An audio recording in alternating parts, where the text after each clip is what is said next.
I'm Sharon Cabusao-Silva, a member of Kapatid, the organization of families of political prisoners here in the Philippines. I'm also a longtime member of Gabriela Women's Alliance. I wish to extend our fraternal greetings to comrade and brother Mumia Abu Jamal, whom I understand is celebrating his birthday today. I also wish to extend the greetings to all the activists and human rights advocates who have gathered today and are speaking out and speaking up in this most difficult time of the COVID pandemic for calling for the release of political prisoners in the Philippines, in the US, and in many other countries of the world. In the Philippines, we are also engaged in a struggle right now to uphold human rights, not only in the context of the political killings and arrests that have continued to this day, but also in terms of the human rights violations that are happening in the context of the enhanced community quarantine that the state has imposed on Luzon, the major island of the country, or one of the major islands of the country, where the national capital region is located and where the coronavirus is ravaging and spreading among the population. The state has relied on a very militarist approach to what is essentially a medical or public health issue. They have set up military and police checkpoints where various forms of human rights violations are happening.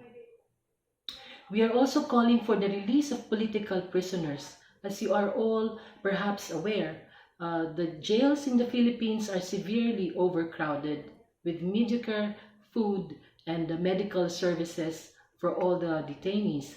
And we are very much worried for our loved ones. In the case, for example, of my husband, Adalberto Silva, who is already 72 years old, has had a triple bypass operation and a gallbladder operation, which has weakened his body defenses.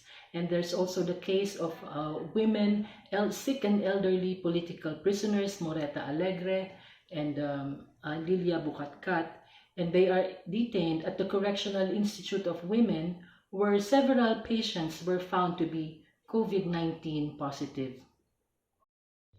Even the UN High Commissioner Michelle Bachelet herself has recognized the need or articulated the need to prioritize the release of political prisoners, people who were detained on the basis of their political views or those who were detained without sufficient legal basis. So we echo this call and have called on the state authorities in the country to facilitate the release of all political prisoners in the country, especially the sick and the elderly, the pregnant women among detained couples. So we have a common struggle, us from here in the Philippines and with our friends abroad, especially there in the US, to have our political prisoners freed, either on humanitarian reasons and on grounds of justice during this time of the COVID pandemic. Things, they say, will never get back to normal. Many of the things that are happening today are the result of decades of the implementation of neoliberal policies.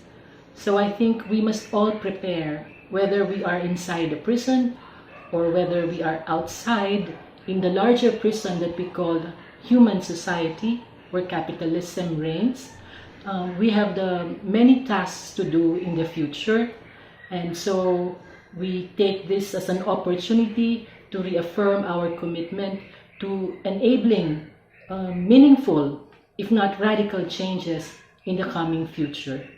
So right now we call for freedom for all our political prisoners, freedom for Mumia, freedom for my husband Adalberto Silva, freedom for all political prisoners in the Philippines, in the US, and all over the world. Thank you.